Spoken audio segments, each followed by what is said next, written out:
Hello, hello, hello. That's the human level 4. I know you've all been waiting for this. Holding your breath to see me talk about standing up again. But I will. I want to talk about standing up again. And today we're going to get into slightly more complex things, harder things to do. So if you haven't been one of those really fit people who haven't been challenged by That's the Human 1 through 3, right? Although I still encourage you to look for smoothness in those simple motions and grace. But if you haven't been challenged by That's the Human 1 through 3, you might be challenged by That's the Human 4. Okay? So just like with the other ones, we started with the bridge. We're going to start with the bridge here. But in That's the Human, and I haven't warmed up for this one, so my movement's going to not be great. But you shouldn't. I mean, I should be able to do this without warming up, right? That's the theory. So I can still do it, just not kind of as pretty. So in That's the Human, anyhow, That's the Human level 3, we talked about starting to bring that bridge to a one leg position, right? Where we still keep even hips and rib cage as we go up and down, right? And no tilt, like no rotation off that leg. So now let's start talking about bringing the bridge to our hands. Both feet on the ground, but to our hands. That will allow, it's not only good for your shoulder health, but it will also allow you to get into like a lot funkier positions, a lot funkier types of stand-ups later, right? And just strengthen your shoulders, it's just good for you. So anyhow, the bridge on hands, and again, it's good for you only if you're ready. I repeat, only if you're ready. Don't say, oh, that'll kill my shoulders. Yes, it might. But if you're ready for it, then it probably won't. So before you start bridging on hands, though, I want you to be able to do this. I want you to be able to hold this position, right? I am basically sitting on my hands and my feet. It's like a crab walk position. If you cannot hold this position comfortably, do not try bridging on hands. Make sense? Okay. So once you got this down, this position down, go ahead and try this. Try to do a contralateral movement, which means opposite arm and leg, where you're going to lift. Actually, before you do the contralateral movement, try lifting one leg at a time. See if that makes you can do that without shifting left to right too much.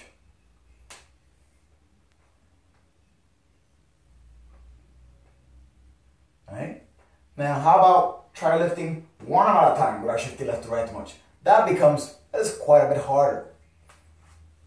The closer you can get your arms behind you, the easier that is. Some of these movements are going to be easier or harder based on whether you are a relatively strong or relatively mobile person, right? This movement tends to be really easy, especially when you start adding the opposite arm and leg. It's like I did arms first, legs first, then arms, and then opposite arms and legs. People who are not necessarily very strong, but quite mobile, and can get their hands kind of close to each other and behind their back, tend to have an easier time with this one. If your hands are really wide, there's a big shift going on. Now, if that is relatively easy for you, then get going into these. First one is going to be bridging from the hands. And again, this one's people who are relatively mobile tend to have an easier time on this one. Lifting the hips up in the air. Again, respecting the relationship between the hips and the rib cage. My belly always pops out of this one like this. Lifting the hips and the rib cage at the same time. The head goes back. It's a hip hinge. See, my head and my hips go opposite directions. Just like when you're squatting and lifting and doing all that good stuff. And I'm pushing into the ground through my hands. Just like when I was here, I was pushing into the ground through my hands. This movement prepares you for that one. It's a shortened range of motion on the shoulder, but it's the same movement. Okay? And less load on the shoulders, obviously. So, that's one thing you can practice, right? There's two things actually you can practice. I'm going to give you a third. I don't know, and this video might get long. So a third one would be, and sometimes people who are stronger, yet a little bit stiffer, have an easier time with this one. Especially wider shoulder men type people. Those men type people. Women tend to have a easier time with this one, narrower shoulders, more mobile shoulders. Men I've thought in the past tend to have an easier time with this one, where you shift to one side and you rotate and look at that sucker. Look down on the hand. You can lift the hand over your head or this way. But people who are weaker tend to have a harder time with, especially upper body weaker, right? Tend to have a harder time with this one because they're holding the weight on one hand. But if you are stronger with wide shoulders, it might actually be easier. So again, you can look down there, you can look up there, you can, I don't know, now I'm gonna look behind you. I like looking at the hand, but again, I'm driving through the hips, and as I come down, I'm trying to respect that integrity and trying to get this hip fully extended, the side I'm on. Down. If you did a lot of the, you kept practicing these that I recommended you to start with from the get-go, right, from Best of Human 1, if you kept practicing those, that'll probably be easier. So, those are bridges. Let's talk about the push back. So, we talked about coming from knees to plank. Then we talked about coming from knees, or to plank on knees, to regular plank. And we could come back and forth, putting the knees down, or we could come back and forth, keeping the knees off the ground, which is quite challenging for most people. Now, obviously here, if you're strong enough, you can do a push-up, right? But you can also come down to that push-up position and come and push back to the knees. And then forward into a plank off the knees, into a low plank off the knees. Back to knees, low plank off the knees. Or you can keep the knees off the whole time. And that's, I call those pushbacks, right? Instead of push-ups, pushbacks. And depends, it might be easier or harder for you than a regular push-up. It just depends on the person. Again, the regular push-up requires a bit more arm strength, I feel. But that one requires a bit more shoulder and hip mobility. So, but even, again, with the pushbacks, still look at the fact that I'm doing my darndest to keep this and this moving together so everything in between is nice and long and steady. My knees off the ground or knees on the ground. Ouch. Keep your head away from kettlebells in front of you. So your magnum. I am moving as a unit. Moving through my knees, through my hips, through my elbows, through my shoulders. My spine is staying pretty steady. So play with that, play with pushbacks. Then, now, instead of doing the last couple of videos, 3 videos I've done from, basically from your back to sitting or kneeling. And then from standing to hands on ground, right? Today, I'm just gonna give you 4 different standing options, right? Because everything is gonna be up and down. So, standing from the back, and from the back we're always gonna use, not always, but for now, we're gonna use the easiest one, which is the rolling sit-up, right? We discussed a few versions in episode 2 and 3, so I'm not gonna get into that right now. I'm just gonna ask you to, again, come up to your side by driving through this leg, coming over, and getting to sitting position. Now, once we're in sitting position, that's when we have 2 options. Well, we have more than 2, but we're going to talk about 2 today. So option number 1 is hand to the ground, knee to the ground, walk it forward or turn it forward, but walking is easier. More contact with the ground makes it easier. Walk it forward, drive through the toes, pull through the front leg, even push with the hand and stand. Now, last video, we only got to here, and we discussed also this movement, standing up and down, putting the hands to the ground. So we're just putting them together, right? Once you stand, you come back to hands to instep, walking back, slide or fold the hip through. If I slide, more contact with the ground, it's easier. My pants don't slide on this rubber floor, but you get my drift. Sit down. head to knee, and back to laying down. Again, kettlebells get in the way. Or, again, we can do slide out and back to laying down. This is the third option. I described it in that last video as well.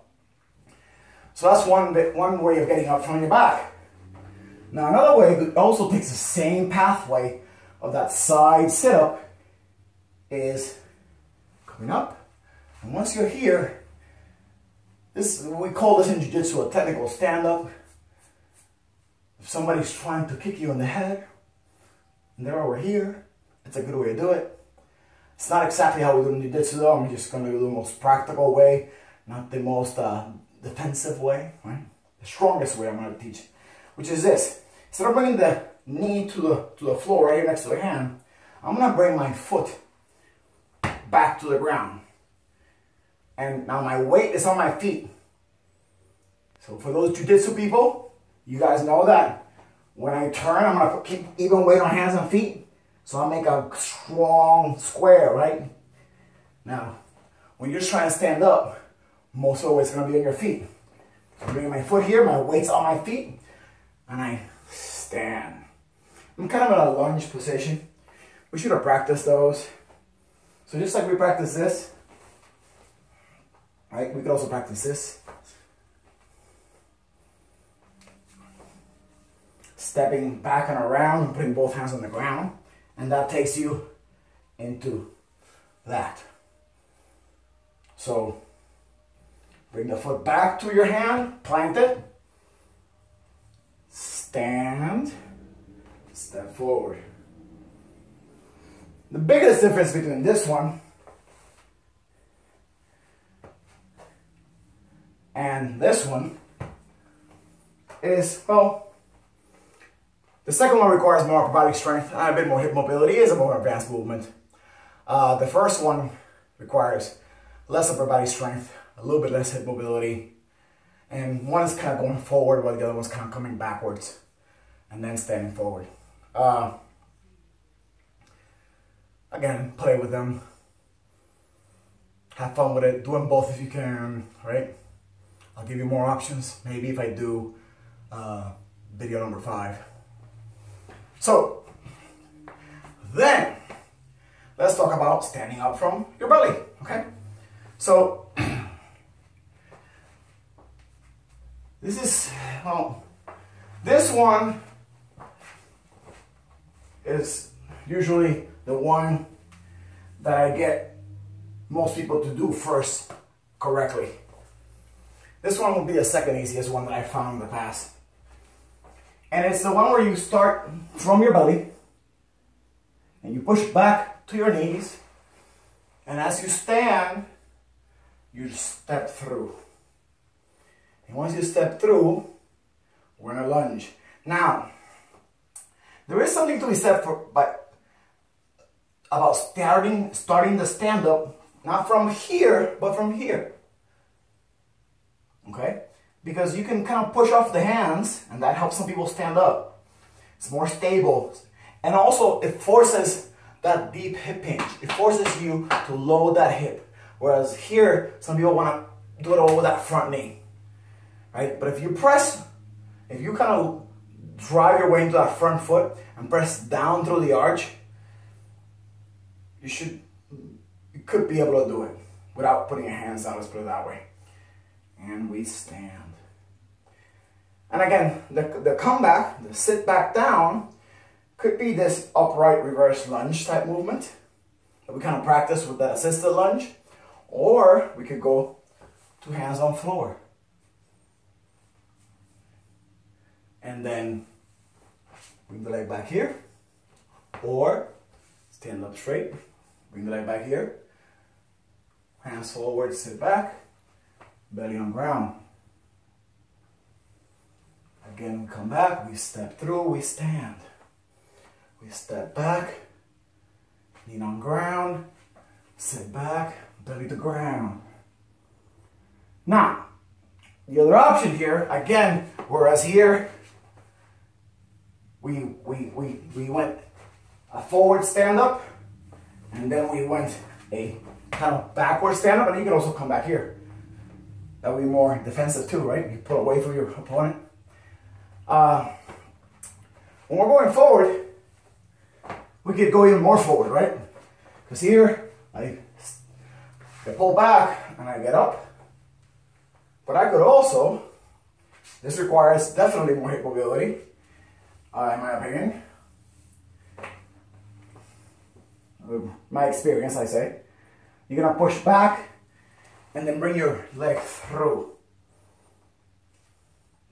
Again, instead of pushing back and then coming to a tall kneeling and then a half kneeling position, as you come forward, once you push back, you know how you were coming forward into a knee plank and to a toe plank, I guess, right? We could come through with the leg. Of course, you can choose whether this back knee stays on the ground or lifts. Stronger people, off the ground. More flexible people, on the ground. On the ground should be easier. Requires less physical effort because there's more contact with the ground. There's more points of your body holding your body weight. But, so I would suggest, even if you can do this one, but you can't do this one, maybe you need to work on your flexibility.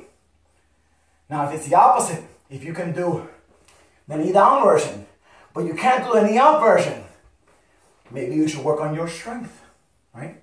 Work on what you lack to kind of balance yourself out. Again, that's a philosophical question, whether that's necessary or not, right? You decide, your choice, I don't care, I don't want to convince you of anything. That's kind of my opinion. So, we're back, we come through, and again, I can use my hands here, not only my front leg, this should be a main driver, this hip right here. Put my weight on that arch, the arch of that foot, load this hip, push a little bit off my hands, push a little bit off my toes, and stand. And of course, come back down here, step back, sit back, belly to the ground. And yes, of course, again, if you're stronger, you could always come from here to here and come back up, or even from here to here and come back up. Now we start getting to burpees and all kinds of funky stuff like that, which if I do a fifth one, we might get into burpees and explosive ways to get up and down off the ground. I just ran out of breath. Those level changes will get you always. The up and downs, they'll get you. Dan John writes a lot about that. I like Dan John stuff. You should check it out if you haven't never heard or read or listened to the works of Dan John, Mr. Daniel John. Smart man. Anyhow, that's it. That's Still Human, level 4. A bit more fitnessy. Don't get hung up on numbers. Just get up and down from the ground for 20-30 minutes every day. It'll be great for you. You'll feel better. And plus, there's no equipment necessary, right? Very, very Corona quarantine friendly. So if you see this 3 years from now, this was filmed during the Corona quarantine days. It's almost 20 minutes long. It's too long. Instagram's not gonna like this video. Okay, bye.